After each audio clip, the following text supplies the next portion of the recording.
Bueno, queridos patitos, tenemos a José Luis Uriz para tratar esta investidura de este mes que para algunos se les va a hacer muy largo, porque ciertamente será hasta finales, hasta el día 26, 27, 29, cuando se produzca la celebración del debate y votación en primera instancia, en segunda instancia. Negativas las dos, ¿verdad?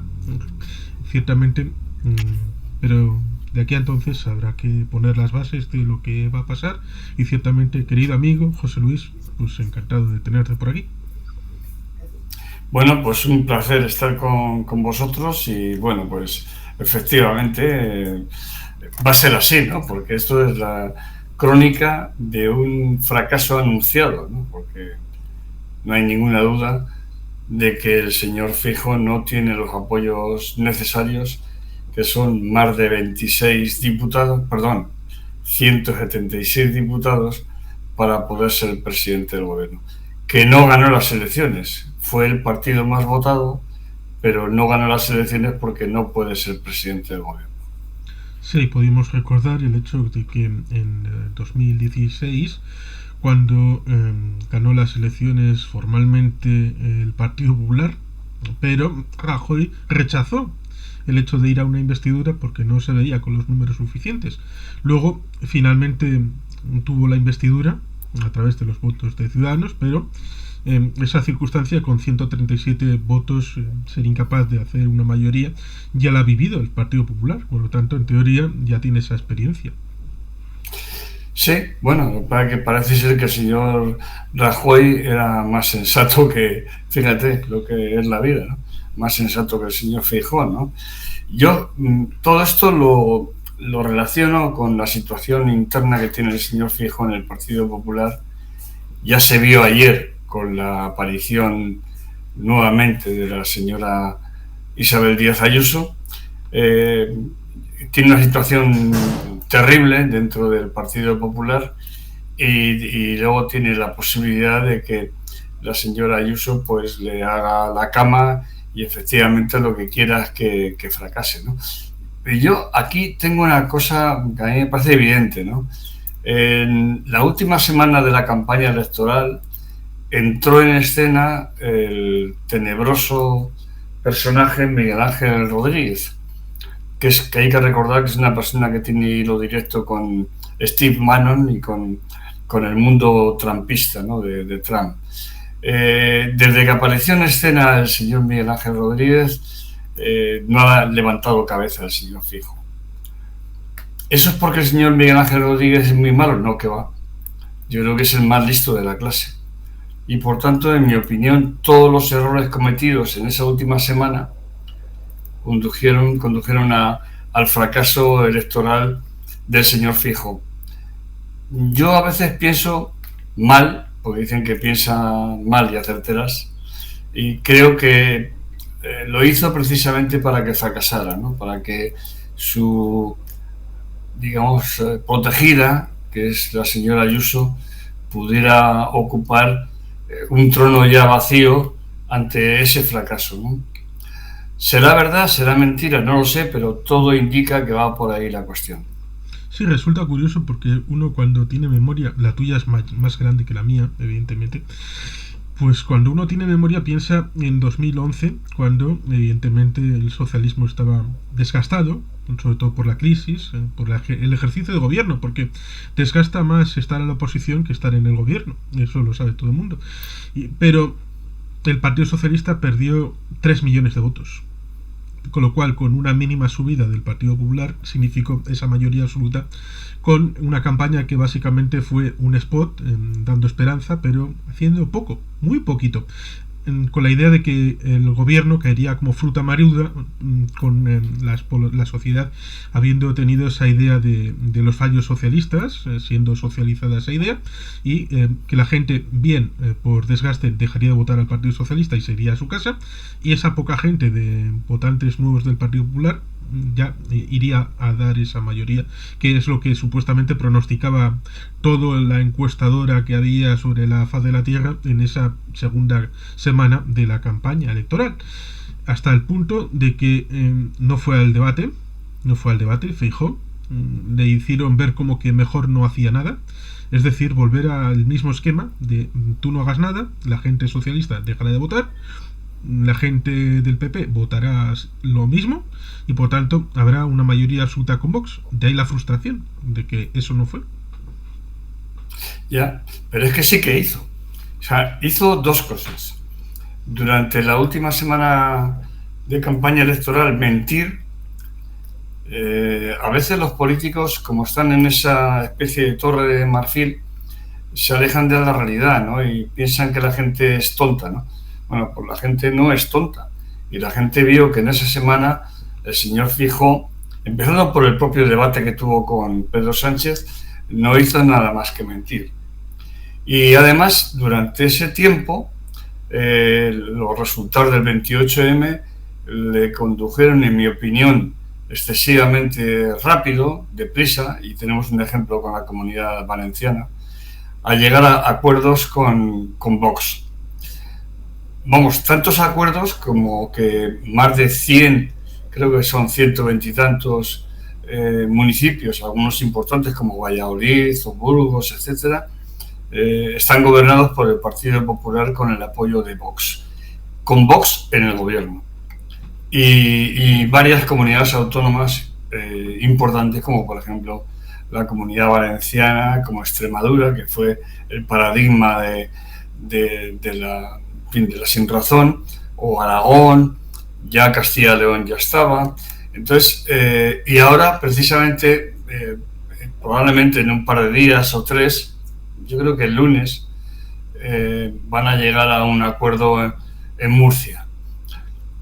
Eso a la gente no le ha gustado, pero no le ha gustado porque además esas comunidades han empezado a hacer cosas.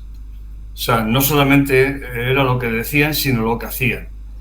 Y han empezado a tomar medidas con el tema de la igualdad, han empezado medidas eliminando concejalías o consejerías de igualdad, han quitado la bandera multicolor de la LGTBI, etcétera, etcétera. Entonces, la gente ha empezado a ver lo que era el gobierno, un gobierno PP y Vox. Y se han imaginado lo que sería un gobierno PP-Vox en España, ¿no? A nivel del Estado. Pero es que además se ha dado la circunstancia de que Vox, aliado preferente de PP, y va en pacto con PP, empezó a decir barbaridades que afectaban a la periferia, ¿no? Que iban a ilegalizar al PNV, por poner así algunos ejemplos, por supuesto a Esquerra Republicana y a Junts, que iban a eliminar las autonomías. Entonces eso ha generado mucha zozobra, ¿no? Y ha provocado que el resultado de las elecciones fuera el que fue, o sea, que todo lo que pensaban que iban a tener, que la mayoría absoluta, los dos juntos, no ha sido así. Yo recuerdo que el mismo día de las elecciones, el señor Borja Semper, que es una persona muy sensata, yo la conozco de Euskadi, pues se le fue la olla diciendo que iban a sacar entre 160 y 165 diputados, que más los de Vox pues se van a arrasar. Bueno, pues no ha sido así, no ha sido así. Tienen máximo 172, contando con uno de UPN y uno de Coalición Canaria. Pero se han dado cuenta también, tarde, que de cara a la composición de la mesa del Congreso, pues enfrente había 178. O sea que ellos ni iban a ser, o sea, Feijóo no iba a ser presidente del gobierno, porque ni pueden pactar con el PNV, ni puede pactar con Esquerra, por supuesto con Bildu, ni puede pactar con Junts, pero bueno, y con el Bloque Nacionalista Galego. Pero mira por dónde esos peligrosos independentistas, esos que su socio preferente iba a ilegalizar, pues ahora son maravillosos y hay que intentar convencerles. Por ejemplo, el PNV, por ejemplo, Junts. Bueno, pues tontos no son, pues yo creo que el PNV es un partido muy serio, muy sensato, es un partido que tiene un dirigente que es uno de los pocos estadistas que hay en este país, que es Íñigo Urkullu, y les han cerrado la puerta. Y ahora intentan llegar a un acuerdo con Junts, que es absolutamente alucinante, ¿no? No va a ser así. No va a haber... Bueno, de hecho está generando problemas dentro del PP. Ayer la intervención de Isabel Díaz Ayuso, que yo la escucho, por lo menos para analizar lo que está pasando, ya lo decía, ¿no? Ayuso le ha dicho a Feijóo, oye, con Junts nada. Y a continuación, la intervención de Feijóo decía, bueno, en fin, la gente que entre en la línea de la Constitución y tal, bueno, pues no va a ser así. O sea que el día 29 de septiembre se abre una nueva etapa. Y es la de que Pedro Sánchez va a intentar llegar a la investidura. Porque Pedro Sánchez... ciertamente en la mesa se comprobó que no tiene los números y se vio ciertamente que es necesario. Para cualquier suma que quiera hacer el PP es necesario Vox, a pesar de que les daba vergüenza. Querían meterlo debajo de la mesa camilla, como que no existen, no ocultarlos. Y por eso esa rebelión de Gil Lázaro, que viene del PP, precisamente, que fue diputado tanto tiempo. Empezó en el año 82 de ser diputado por Valencia, el señor Gil Lázaro, para que luego diga que es un joven recién llegado a la política. Pues ciertamente... le pusieron de candidato y obtuvo esos 33 votos que tiene Vox, que son pocos, son menos, porque hasta ahora tenía esos 54 que permiten meter un recurso de inconstitucionalidad, por lo cual ya no pueden hacer esas cosas contra las autonomías, y ciertamente sacaron esos 139 votos, que son los del PP, el Coalición Canaria y Unión del Pueblo Navarro, y ya está, y tienen como máximo 172, con lo cual tienen que hacer sumas aritméticas, pero olvidando la base de las cosas, de ¿para qué? Que es un poco lo que decías antes. Claro, es el trasfondo de las políticas que se pueden hacer combinando a Vox con otros partidos, porque aritméticamente, por ejemplo, si lograran la abstención de Junts, por ejemplo, aritméticamente le saldría esto de 172 votos a favor, 171 en contra, 7 abstenciones. Ya está, hecho. Pero se olvidarían de el camino que lleva eso. Vamos, que no pueden ofrecer absolutamente nada a Junts, a pesar de que han tenido estos dimes y diretes en los últimos tiempos, diciendo, vamos a hablar con ellos, no vamos a hablar con ellos. Están dentro de la Constitución, no están dentro de la Constitución. Esa cita de Bendodo, que habrá que guardarla para la memoria, esa de, salvo 4 personas, Junts y Esquerra han sido partidos plenamente democráticos. Dices, a ver, hasta hace 4 días eran golpistas, peligrosos, terroristas, antiespañoles, y ahora son plenamente constitucionales. Ahí dentro hay una esquizofrenia tremenda. Bueno, para el PP vale todo, pero vuelvo a repetir, la gente tonta tiene bastante poco, o sea, todo el mundo en este país sabe que PP y Vox van en pack, y que a los 3 días iba a aparecer Abascal como vicepresidente. Pues estas cosas se pueden, una vez llega al gobierno, pues se pueden hacer, ¿no? No tienen ningún sentido. Va a fracasar, la candidatura de Feijóo va a fracasar, y ahora ya avanzamos a la siguiente casilla, sí, y es la de Pedro Sánchez. Sí, porque y precisamente antes de ir a la de Pedro Sánchez hay quien dice, es que Vox está en descomposición. No ves lo que ha pasado con Iván Espinosa de los Monteros, no ves lo que ha pasado con eso donde... Ya, precisamente porque está en descomposición no hay que alimentar a la bestia. Claro, pero es que el problema está que tienen 33 y van a tener 33 si no hay elecciones hasta el año 2027. Y eso es evidente, o sea, porque cuando ya pasan las elecciones, eso queda ahí. Le pasó lo mismo a Ciudadanos, o sea, estaba en descomposición, pero lo que sacó. Y mientras se desarrollan esos 4 años, Vox tiene 33 diputados. Pero el problema es que Vox ha impregnado de una ideología que al PP. O sea, el PP hoy en día está absolutamente impregnado de la ideología de Vox. Y se ha visto, por ejemplo, en un proceso que hemos tenido que parece deportivo, pero tiene una componente política, que es todo lo que ha habido con el tema, con el señor Rubiales, el que sigue siendo, aunque esté suspendido en funciones, presidente de la Federación Futbolística de este país, ¿no? De fútbol. Esa impregnación de machismo, de xenofobia, de negacionismo, de anti todo lo que no sea una España unida, grande y libre, pues está ya, digamos, en este país, y es lo que está condicionando en estos momentos al Partido Popular. El Partido Popular ya no es un partido de derecha europea, moderado, no. El PP es un subsidiario de Vox, y la prueba la tenemos en las medidas que se han tomado, como he citado antes, en los diferentes ayuntamientos y en las diferentes comunidades, ¿no? Y esto es así. Entonces, ahora viene, ¿qué se puede hacer ante eso, ¿no? Yo, en mi opinión, he leído con mucha atención la propuesta del Lehendakari Ibarretxe, que ya digo que Urkullu. a mí me parece una de las pocas personas Urkullu. estadistas de este país, y me parece que hay que ir por ese camino. O sea, que realmente tenemos un problema todavía pendiente de la transición, que son las tensiones centro-periferia, ¿no?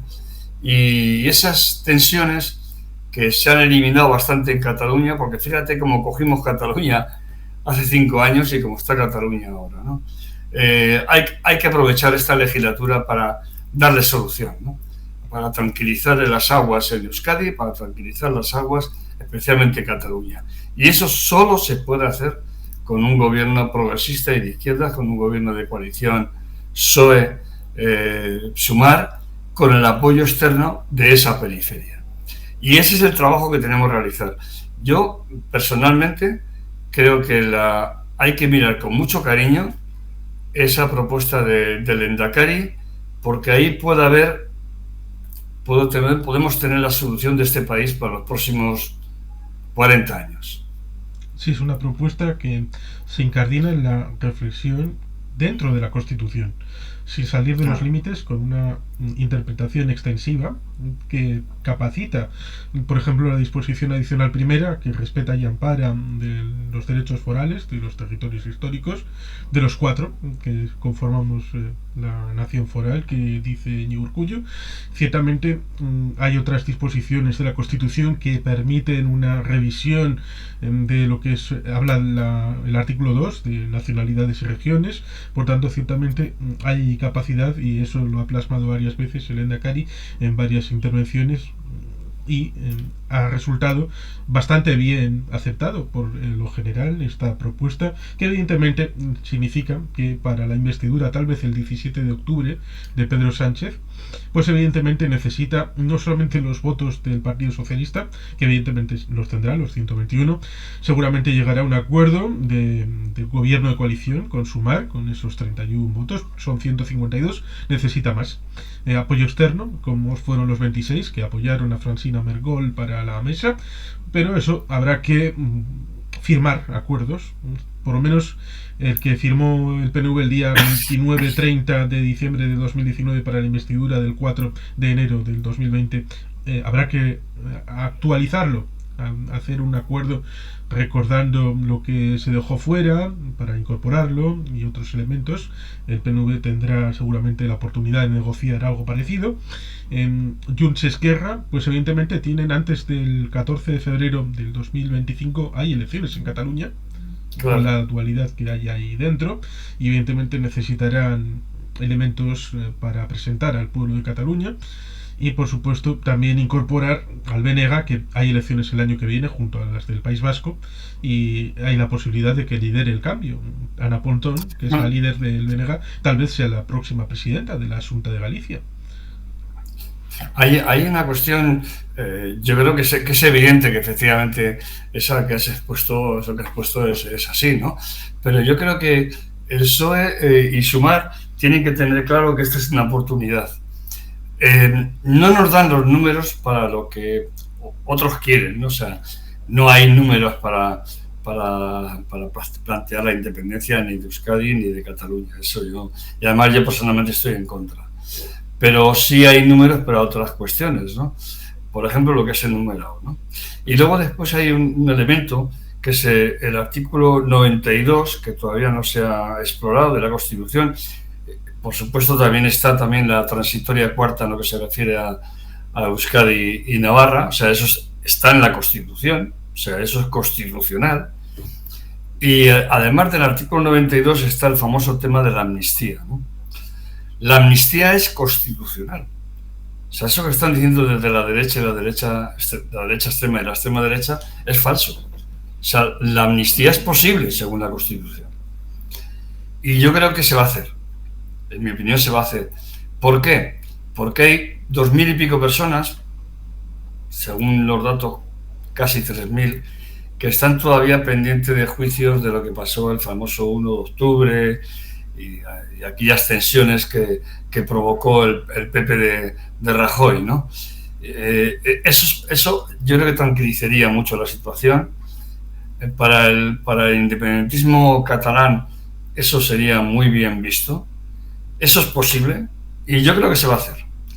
Y luego, en tercer lugar, sería la cuestión de un tema pendiente desde hace muchos años, que es el tema de los acuerdos fiscales y financieros con Cataluña, ¿no? O sea que Cataluña siempre ha soñado, aunque eso es más difícil, tener un régimen fiscal parecido o igual que Euskadi y Navarra. Eso es complicado, ya digo, porque eso quebraría un poco, porque claro, Euskadi y Navarra tenían lo que se llamaban derechos históricos que no los tiene Cataluña, ¿no? Pero se podían buscar soluciones, entre ellos un acuerdo en tema fiscal y financiero, ¿no? Todo este puzzle solo es posible con un gobierno de coalición PSOE-Sumar. Eso da 178. La vez anterior yo recuerdo que solía poner yo mucho en las redes sociales el famoso 180-170, que era el resultado para hacer la moción de censura a Feijóo. Hubo 180, 170 y Feijóo se fue. Perdón, y Rajoy se fue. Bueno, pues ahora son 178, 172. Hemos perdido una pequeña parte, pero eso es posible. Y cuando hablan ellos de que ellos tienen 11 millones, bien, ellos tienen 11 millones, pero enfrente tienen 13, que es lo que se les olvida señalar. Y por tanto, yo personalmente soy optimista. Soy optimista y creo que sería muy interesante para este país, y sería más interesante aún si durante el siguiente proceso no fuera Isabel Díaz Ayuso la que sustituyera a Feijóo, sino que fuera el actual presidente de Andalucía, que tiene unas componentes mucho más moderadas, mucho más europeístas y tal. Y que salgamos de esta situación con un Partido Popular alejado definitivamente de Vox, un Vox efectivamente debilitado y una derecha por fin europea y civilizada, ¿no?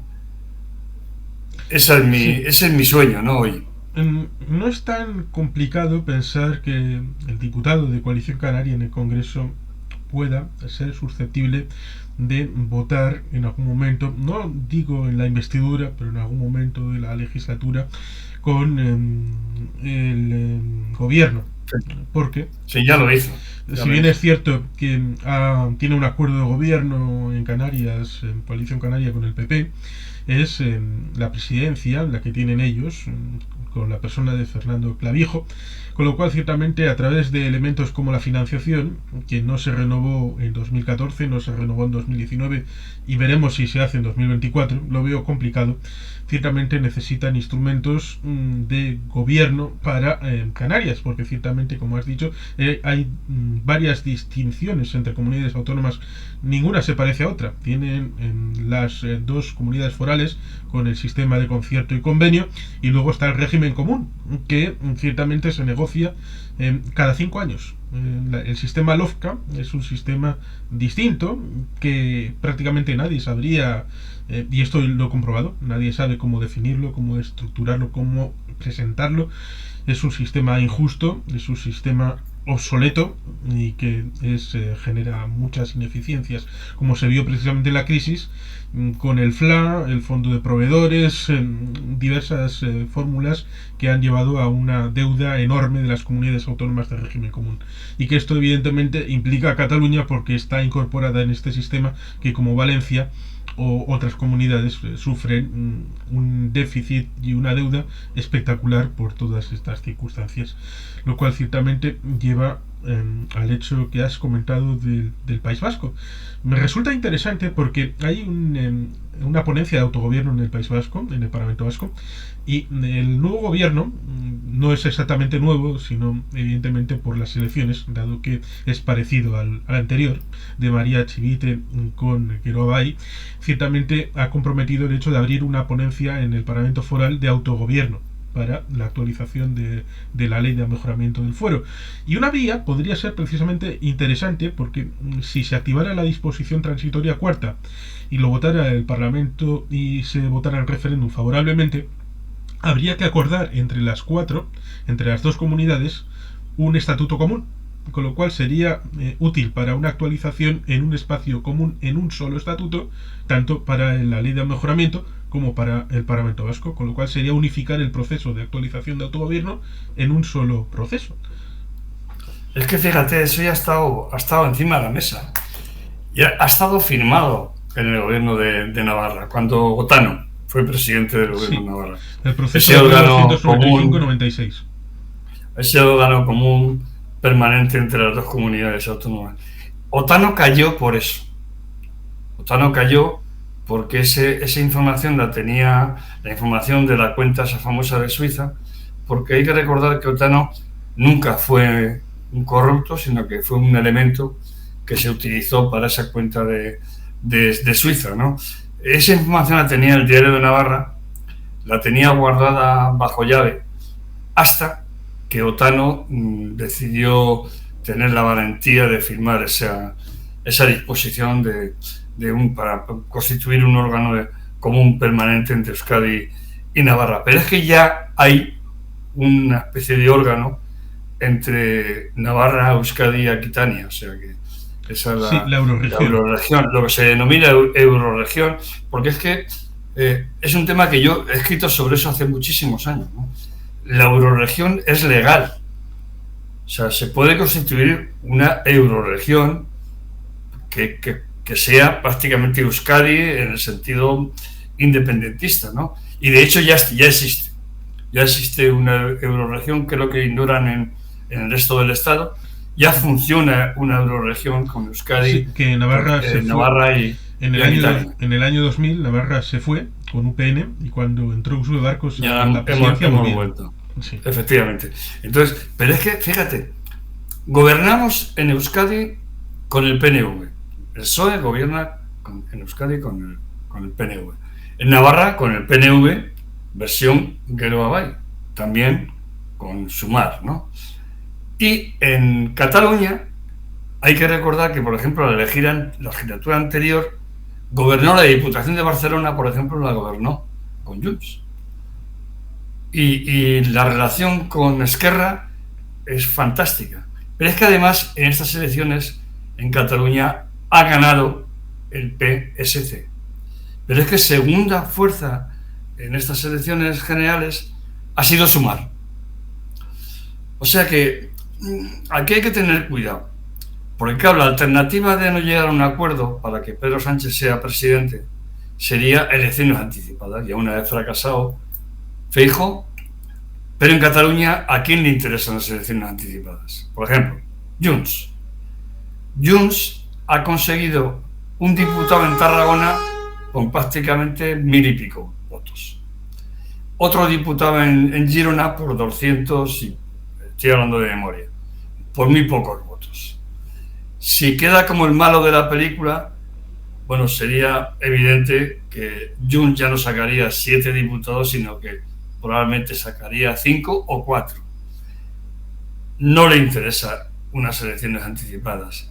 Entonces, las buenas relaciones que ha mantenido con el PSOE la legislatura anterior, las buenas relaciones que mantiene Esquerra, las buenas relaciones de Bildu, que ha dicho que vota sin más, y las buenas relaciones con el PNV, con el que gobernamos en Euskadi y en Navarra, hacen que, en mi opinión, la candidatura de Pedro Sánchez tiene muchas probabilidades, por no decir todas, de salir adelante. Resulta... Y vuelvo a insistir, sí.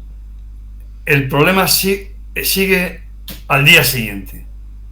Y al día siguiente debe ser la legislatura de por lo menos la suavización o eliminación de las tensiones centro-periferia heredadas de la transición. Sí, que resulta curioso un pequeño detalle que se ha conocido recientemente, y es que una antigua viceconsejera del gobierno vasco del Departamento de Interior, del señor Balza, es la nueva directora de Interior del gobierno de Navarra. Por lo tanto, alguien que ha conocido la presencia de la policía vasca, la Ertzaintza, ahora que la policía foral ha incorporado tráfico y por lo tanto necesitará nuevo despliegue, nuevos números en la plantilla, y por lo tanto necesitará una actualización de su realidad, pues ha salido de una antigua diputada del PNV, de una antigua viceconsejera del gobierno vasco, y sí, ciertamente significa que tabús anteriores, porque evidentemente más allá de que sea del PNV o no,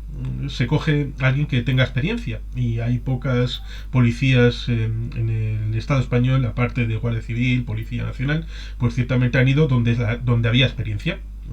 Por claro, tanto, pero vuelvo a repetir, superan elementos que eran tabú. Sí. Es que ya no hay tabús en ese sentido. Bueno, ya no hay tabú, no tiene tabús el PP con Vox. ¿Por qué vamos a tener tabú los socialistas con, por ejemplo, con Bildu? Es que Bildu... En este caso con el PNV, porque esta es una viceconsejera del PNV, y sí, ciertamente... Con el PNV, por supuesto, porque con el PNV gobernamos. O sea, pero es que digo, incluso con Bildu, yo estoy harto, como concejal, en los años que estuve de concejal, cuando ETA estaba matando, y como parlamentario, de decirles, oiga, señores de Bildu, en aquel momento era en Euskal Herritarrok, en fin, el día que ustedes apuesten por la paz y por las vías democráticas, institucionales y tal, todo será posible. Bueno, pues ya han optado por eso, porque de hecho ya el terrorismo no existe, ni en Euskadi, ni en Navarra, ni en ningún sitio. Por tanto, no existe ningún problema ya. Aquí solamente hay dos partes. PP Vox, que van en PAC, como se ha demostrado en esos 100 y pico ayuntamientos y en esas comunidades autónomas, y el resto. Y en el resto están los socialistas, Sumar y los partidos de la periferia, ¿no? Y por ahí va la cuestión. Yo personalmente a mí me hace mucha ilusión una nueva legislatura con esas circunstancias y la posibilidad de que efectivamente, yo siempre he defendido que España debe ser un Estado federal plurinacional, una nación de naciones plurilingüista, como se ha acordado también ya ese tema para el Congreso y se ha solicitado, que es bastante más difícil para el Parlamento Europeo. Aquí tenemos diferentes idiomas que son absolutamente oficiales y legales, cooficiales, que son el gallego, el euskera y el catalán. Y eso hay que normalizarlo, pero normalizarlo en todos los lugares, por supuesto, en el Congreso y en el Senado, ¿no? Y por ahí va la cuestión. Entonces, ¿cómo se soluciona esto? Con pactos, dialogando, acordando, como se ha hecho estos 5 años en Cataluña. ¿Quién reconoce Cataluña de ahora con la Cataluña que nos dejó Rajoy y su Partido Popular después de aquellas barbaridades que hizo? ¿Quién reconoce? ¿Quién reconoce Euskadi de hace apenas 10 años ahora? Nadie. Esos diálogos, esos acuerdos, esos gobiernos como estamos, eso es una labor impresionante para el país, no ya para Euskadi o Cataluña, para el país. Eso es bueno para el país, para España. Yo soy español, me considero español, y por tanto a mí me parece muy bueno que eso pueda ser así, y ojalá sea así, y ojalá podamos tener eso, un sistema en el que todos nos sintamos cómodos, vascos, catalanes, gallegos, andaluces, madrileños, todos nos sintamos cómodos. Y ese es el trabajo a realizar. Sí que es una pregunta que me hago porque como tú has vivido allí, has vivido en Cataluña, quizá puedas ayudarnos porque más allá de la amnistía que se hará y que incluirá por ejemplo a los policías del 1 de octubre y que por lo tanto será omnicomprensiva, no solamente servirá para los de un lado, sino Claro, será general. Lo claro. mismo que incorporó la amnistía del 77 a más gente, Efectivamente. pues el espíritu será el mismo. Pues más allá de eso, todavía no vislumbro, después del fracaso de todo lo que dijeron que iban a hacer, que en realidad nunca movieron un dedo para hacer, Junts y Esquerra, ahora, cómo van a presentar un acuerdo que lleguen, porque va a tener que llegar a un acuerdo, porque se va a necesitar el voto favorable de Esquerra y de Junts, de los dos, los 14 de 48, lo cual ciertamente significa que no son ni mayoría ni de lejos en el cuerpo electoral y por tanto deberían de interiorizarlo antes de ser capaces de separar esos sudores fríos que pueden tener respecto a lo que sueñan, a lo que son realmente. Son 14 diputados, 7 y 7, pero no veo qué peticiones pueden hacer, qué acuerdo pueden firmar, con qué contenido para dar ese sí a Pedro Sánchez. El contenido está claro. Uno, que ya está firmado. Uso de las lenguas. Uso de las lenguas. Dos, amnistía, que es legal, es constitucional. Y yo creo que eso ya lo tiene interiorizado el Partido Socialista y, por supuesto, Sumar. Tres, un nuevo acuerdo financiero y fiscal para que no sea la condonación de la deuda de los, creo que son 70 y tantos mil millones, porque sería injusto para el resto de las eso lo comunidades. pagamos todos. Por eso es injusto, pero de alguna manera hay que solucionar eso. Y desde luego una nueva situación, claro, la amnistía tiene que ser con una condición, lógicamente, que la gente de Junts, que son los que se huyeron, tienen que tener claro que en la vuelta tienen que ser juzgados y una vez condenados se aplica esa amnistía. Sí, O sea, porque eso es algo que yo les he comentado a varias gente que cometerían el error, que ya lo han cometido en el País Vasco respecto a la disolución de ETA, diciendo, ha ganado ETA. No, no, hemos ganado los demócratas. Estos se han tenido que disolver por liquidación de negocio. Lo mismo si un día vuelve el señor Puigdemont a pasear por Girona, incluso tal vez a ser candidato a algún puesto en Cataluña, pero sí, no como va a será, ser Otegi. sí, no Como será lo va a ser Otegi. pero no será un triunfo. Será No, no volver, será un triunfo. será volver a la casilla de salida. Sí, pero con una diferencia. Ellos han detectado en estas elecciones generales que una posición no pactista, como el PNV, les conduce al fracaso. O sea, en estos momentos en Cataluña llegó un momento que había un 49% a favor de la independencia y un 51% en contra. Y casi 50-50. Hoy en día eso ha cambiado radicalmente. Creo que aquí los que saben, los que realmente saben, porque a veces nos olvidamos de que Junts no es una cosa homogénea. En Junts está la antigua Convergencia y Unión. Está gente como Artur Mas. Y está una parte importante de la burguesía catalana, que quiere pocas bromas de broncas.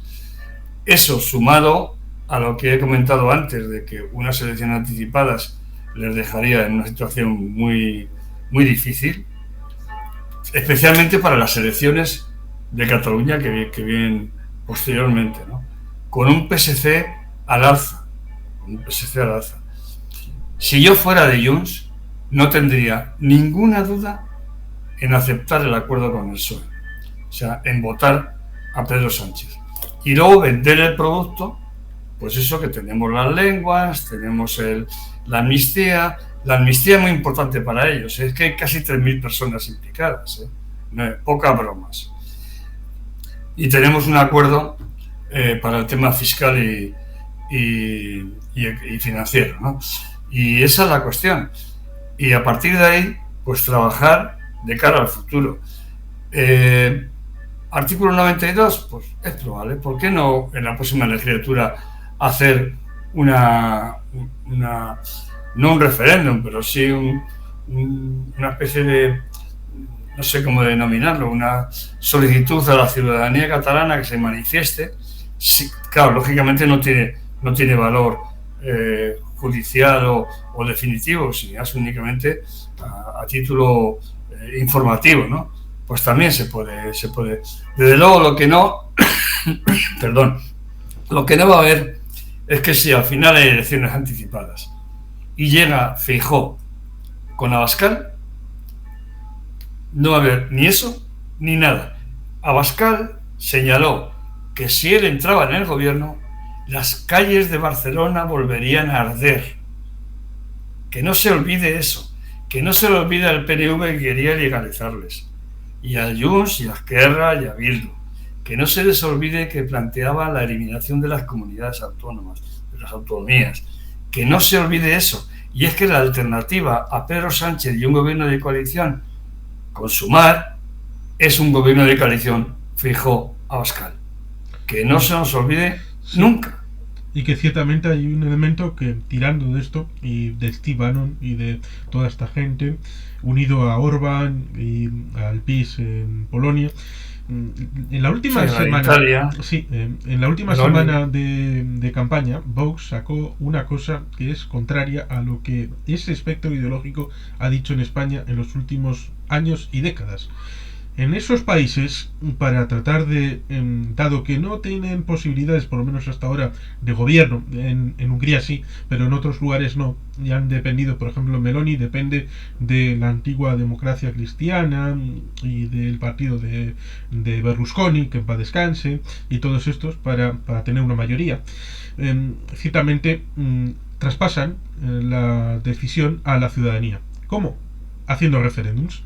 ¿Está usted a favor de que entren tantos inmigrantes a lo loco? Eso es muy típico en Italia, ¿eh? Sí. Eso es muy típico, pero toda la vida. Escuchar a Pascal, a Vox, hablar de porque vamos a hacer referéndums en España. A ver, el referéndum lo habéis estigmatizado. Habéis dicho que es una estrategia del separatismo, del independentismo, y por lo tanto habría que reformar la ley orgánica del Tribunal Constitucional y luego evidentemente la ley orgánica del referéndum, que es de 1980, que se hizo ad hoc por el tema de Andalucía el 28 de febrero, aquel referéndum que ya te acordarás que tuvo sus dificultades en Jaén y Almería, y luego la evolución ha significado que se pueden contar con los dos dedos de las manos, porque ha habido en España 11 referéndums, solo 11. En España, a nivel estatal, ha habido 4. El de la ley de reforma política, la llamada octava ley fundamental del 76. El de la referéndum de la Constitución de 1978. El de la OTAN del 86. Y el de la Constitución Europea de 2005. Y los otros 7 son de las nacionalidades del Estatuto catalán, que se hicieron 2, pues evidentemente el del 80 y el del 2006. El vasco del año 79.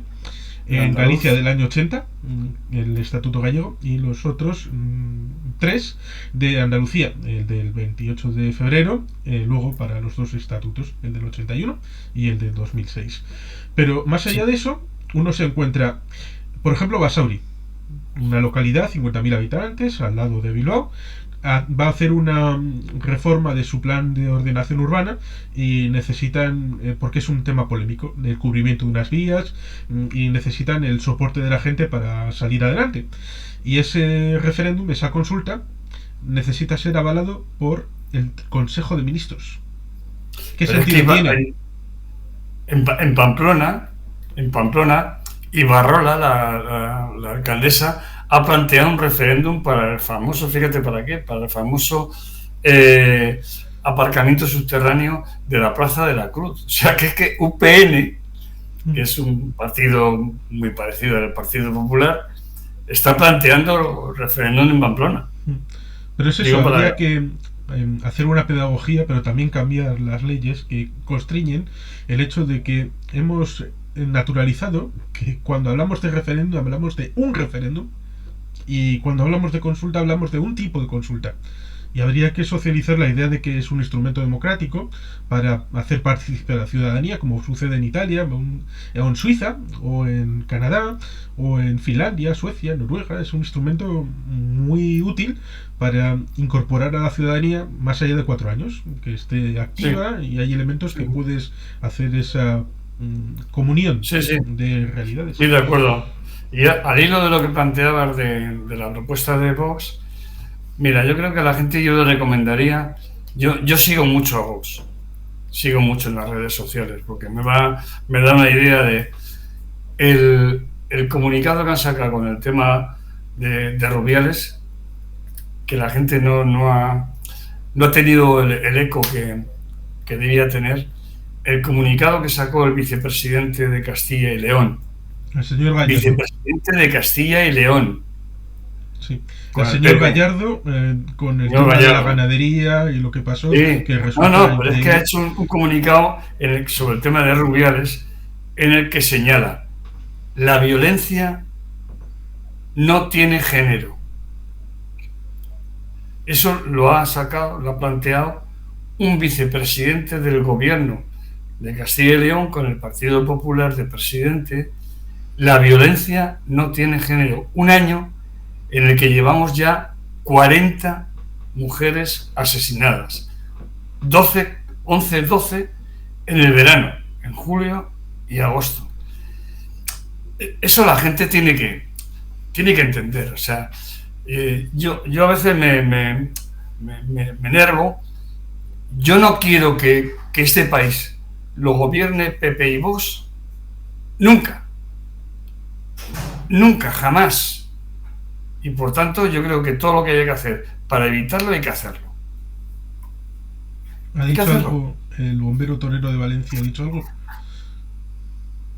Sí, bueno, es que el problema está que al final tenemos un vicepresidente en la Comunidad Valenciana que es torero. O sea, en fin, con todo el respeto que yo pueda sentir sobre esa profesión, ¿no? Pero vamos, que es una locura que no podemos admitir que haya un gobierno. Ya tienen suficiente poder, tienen 120 y tantos ayuntamientos, algunos importantes, y tienen, creo que son 6, ¿no? 5 comunidades autónomas. Son Castilla y León, que es la primera, Valencia, Murcia ahora, Aragón y Extremadura. 5. Si les damos también la presidencia del gobierno de España, hay que salir huyendo de este país despavoridos, ¿no? O sea, no, no y no. Sobre lo que decías antes de Isabel Díaz Ayuso, resulta curioso porque me han comentado hace no mucho que Moreno Bonilla no estaría tentado porque Feijóo fue un varón, pero fue reclamado y fue a Madrid perdiendo todo lo que era suyo, es decir, perdiendo la Xunta, perdiendo el mando en plaza allí en Galicia, dando un salto un poco al vacío a un Madrid donde en teoría iba a llegar para ser presidente, no para ser líder de oposición, hasta el punto de decir que si no ganaba las elecciones, él se volvía a Galicia inmediatamente, cosa que Ayuso, más o menos soterradamente, como no va a ser presidente, pues le quiere mover la silla por debajo al señor Feijóo. Pero Moreno Bonilla, viendo todo esto, sabiendo lo importante que es ser varón, tener una varonía, tener la presidencia de Andalucía, que la logró precisamente quitándose del Partido Socialista. Tengo un amigo que es gallego pero estudió en Andalucía y vive Andalucía en su corazón, y me dijo que si una vez el Partido Socialista perdía Andalucía lo sería para siempre, pero evidentemente no es lo mismo que el presidente que ganó Andalucía, es decir, Moreno Bonilla, siga siéndolo, a poner a otro y se arriesgue ese otro a ser el candidato del PP a una nueva elección. Con lo cual, ciertamente, eso de ir a Sevilla para perder la silla, pues al revés, que Moreno Bonilla sea el sustituto de Feijóo para perder Andalucía y él no tener opciones, es algo que tal vez le quite la idea de ser el sustituto y posiblemente ayude a que el hipotético sustituto de Feijóo fuera Isabel Díaz Ayuso. Yo creo que hay una operación. Existe una operación desde hace 3 3 o 4 años para que Ayuso sea la líder del PP y aplicar una política muy parecida a Vox. En mi opinión, no tiene futuro. Ayuso puede ganar por mayoría absoluta en Madrid, pero en mi opinión se come una rosca en el resto del Estado, salvo a lo mejor Castilla-León, quizás Murcia, pero en el resto del Estado nada en nada. Y hay una cosa que tiene que quedar clara: este país no se puede, no se debe gobernar en contra de Euskadi y en contra de Cataluña. No lo puede gobernar un partido que es prácticamente insignificante en Euskadi, prácticamente insignificante en Cataluña. Eso es una barbaridad, es un error para el propio país, para España. Y por tanto yo opino que lo que hay que hacer es hacer un esfuerzo, dejando pelos en la gatera, porque hay que dejar pelos en la gatera, para el acuerdo de cara al 17 de octubre, que por cierto es mi cumpleaños, o sea, mira por dónde, será un buen regalo, y conseguir un gobierno de PSOE-Sumar, un gobierno de coalición con el apoyo externo de la periferia, ¿no? Yo, en mi opinión, creo que el PNV lo tiene perfectamente diseñado. Es un partido muy, muy serio, muy de toda la vida. Esquerra también, Bildu también, Bloque Nacionalista Galego también, y yo creo que Junts hoy también. O sea, yo hoy doy por hecho que el 17 de octubre, cuando decidan, el presidente del gobierno de este país será Pedro Sánchez, y que este país, cuando termine su mandato en el 2027, que es lo que durará, será diferente a lo que es ahora. Sí, porque ciertamente has dicho un elemento que es importante, porque hay que hacer pedagogía sobre ello, y es gobernar contra Euskadi y contra Cataluña. Hay algunos que tienen ese interés y esa forma de ver las cosas, porque Juan Ramón Rayo, después de las elecciones de julio, dijo aquello de: como los resultados son adversos al PP en Cataluña y en Euskadi, sin Cataluña y Euskadi habría mayoría absolutísima del Partido Popular, por lo tanto habría que eliminar a los dos, ser útiles, es decir, lárguense, porque ustedes votan mal. Y por otro lado, hay quien todavía piensa: sin Cataluña y Euskadi no hay ningún problema territorial, las tensiones territoriales se eliminarían, y por tanto, si laminamos a Euskadi y Cataluña, entonces España sería feliz.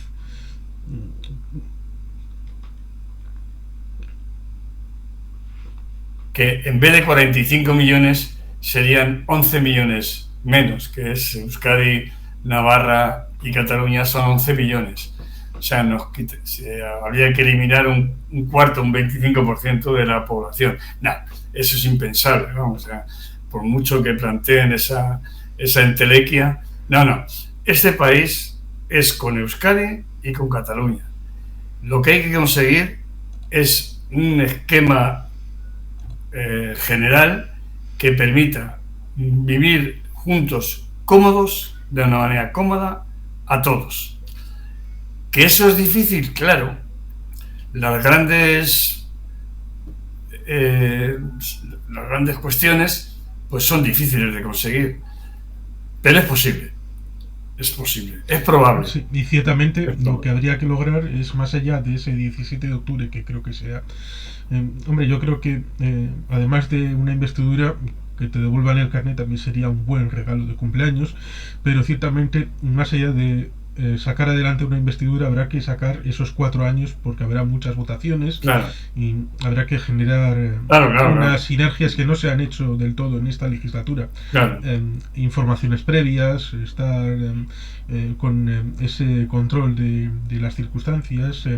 Oye, avisar: vamos a tratar este tema, que es polémico, vamos a trabajarlo antes y no ir a lo loco al día de la investidura. A ver, me faltan votos, a ver dónde los consigo. No, totalmente de acuerdo contigo. O sea, creo que ha habido ahí un poco de chapuceo, ¿no?, en esta legislatura, que hay que evitar en la siguiente, ¿no? Pues eso se consigue pues formando algún tipo de comisión, de seguimiento, algún elemento que haga una comunicación muy fluida, pues en Euskadi con el PNV y con Bildu, y en Cataluña con Esquerra y con Junts. Hay fórmulas. Creo que en Cataluña hay un PSC muy sensato. Yo creo que fue una idea muy buena poner a Salvador Illa. Tampoco ha batallado mucho por ser presidente. O sea, creo que ha permitido que Esquerra llegara a la presidencia, y creo que eso es bueno. O sea, el PNV tiene su sitio en Euskadi y PSE le apoya. Esquerra tiene su sitio en Cataluña y el PSC le apoya. Y el PSOE tiene su sitio en España y el PNV, Bildu, Esquerra y Junts le apoyan. Yo veo un futuro optimista, muy optimista. Eso sí, va a resultar complicado con el Senado, porque allí el PP tiene mayoría absoluta. No, pero como el sistema es que se pierde el Senado, vuelve al Congreso. ¿Qué es lo que pasó si recuerdas, con el Estatut de Cataluña? El Estatut de Cataluña, a pesar de Alfonso Guerra, que dijo las tonterías que tuvo que decir, se ganó en el Congreso, se perdió en el Senado, volvió al Congreso y se volvió a ganar en el Congreso, con algunas pequeñas variaciones que Esquerra y Convergencia aceptaron. Lo que pasa es que luego el PP pues cometió el gravísimo error de presentar un recurso ante el Constitucional, que es el que ha originado todo este lío. O sea, sí. Yo recuerdo, yo estaba allí en Cataluña, yo fui a una diada cuando se aprobó el estatut. Allí no había ni una tricolor, o sea, ni una estelada, ni una. Todo lo que había eran señeras. No escuché ni un solo grito de independencia. Allí estaba el PSC, estaba Esquerra, estaba Convergencia, todos juntos. Claro, llegó la sentencia del Constitucional y llegó la siguiente diada. Yo fui también a esa diada y fue una diada absolutamente diferente. No se vio más que esteladas, no hubo más que gritos de independencia, tensión con la gente del PSC, que algunos tuvimos que abandonar la manifestación, y eso nos ha llevado a lo que nos llevó. O sea, todo porque el Estatuto de Cataluña era un estatuto absolutamente asumible por el Estado. Pero es más, en lo que se ponía con respecto a lo que la nacionalidad catalana y tal, si luego lo puso Andalucía, es que luego estuvo reflejado en Andalucía, en el Estatuto de Andalucía, y leíamos un potaje de mucho cuidado, sin ninguna necesidad. Entonces yo creo que, no sé, yo no quiero que el PP llegue al gobierno ni loco, y mucho menos con Vox. O sea, sería terrible para este país, terrible. O sea que no, hay que evitarlo como sea. Sí, es interesante recordar esa parte en la que el Partido Socialista vio como el Partido Popular llevaba al Constitucional disposiciones del Estatuto en Cataluña y votaba a favor de esas disposiciones en el Estatuto andaluz. Claro. Bueno, es que las contradicciones del PP son clásicas, ¿no? Pero bueno, yo vuelvo a repetir. Hemos tenido, entre comillas, la suerte, la mala suerte, pero la suerte, de que ha habido constitución de gobiernos en 120 y tantos ayuntamientos y en 5 comunidades autónomas. Ya sabemos lo que es gobernar el PP con Vox. Ya lo sabemos. No lo quiero para mi país. No lo quiero. Por lo tanto, tenemos un mes complicado porque habrá que rellenarlo como si fuera un soufflé, que evidentemente significará, en la trastienda, significará tiempo para esas negociaciones cara a la investidura auténtica, que es la del 17 de octubre, pero lo noticioso, los medios de comunicación seguirán sacando todas estas cosas, como han sacado en los últimos días de agosto, respecto a que este está mal, el otro está mal, que hay división divisiones internas aquí, divisiones allí, y por lo tanto tratando de sacar petróleo de donde no hay absolutamente nada. Y ciertamente va a ser un resultado de una realidad complicada en lo comunicacional, a pesar de que no tenga trasfondo auténtico, hasta que se niegue 2 veces la investidura de Feijóo en este mes de septiembre. Yo creo que el tema está claro. No da para más. O sea, va a ser una pérdida de tiempo. El día 29 de septiembre Feijóo fracasará y automáticamente ya estará elaborado el acuerdo con vosotros, con el PNV, con Junts, con Esquerra y con Bildu, y habrá un gobierno de Pedro Sánchez. Vamos a esperar, hay que tener una cierta paciencia, nos queda mes y medio, y esperar que no haya incidentes como los que hemos vivido con el tema de Rubiales, que indica lo que significa la impregnación ideológica de Vox en este país. O sea, el incidente de Rubiales indica muy a las claras a dónde iría este país si consentimos un gobierno PP-Vox. No podemos, no debemos consentir eso. Bien, pues creo que más o menos ha quedado claro la perspectiva de, salvando este mes de septiembre, un nuevo gobierno de coalición Sumar PSOE, apoyado por las periferias gallega, vasca y catalana, y una legislatura de 4 años para actuar y transformar España en algo distinto y mejor. Por lo tanto, Cierto. Bueno, pues a trabajar, Juan Carlos, a trabajar. pues es que ricasco a los que hayan llegado hasta aquí, pueden dejar los comentarios que quieran, y creo que en algún momento quizá vuelvas por el canal. Muchas gracias.